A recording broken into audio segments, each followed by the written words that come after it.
Siamo al meeting conclusivo del progetto Erasmus, Let's Stop Bullying Together.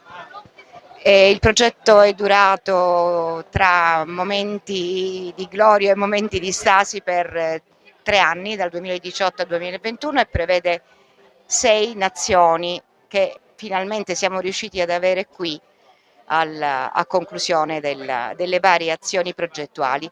Questo meeting riguarda soltanto i docenti, la scuola coordinatrice e la scuola austriaca, il professore Giovanni Santoro, ha previsto delle importantissime attività con gli studenti, tutte volte a cercare di trovare delle soluzioni per frenare e per prevenire il cyberbullismo e comunque tutti gli atteggiamenti che possono in qualche modo essere reiterati e prevaricatori nei confronti degli studenti, tra studenti e studenti. Quindi questo è un problema che, ahimè, accomuna tutte le nostre comunità, cioè non conosce barriera.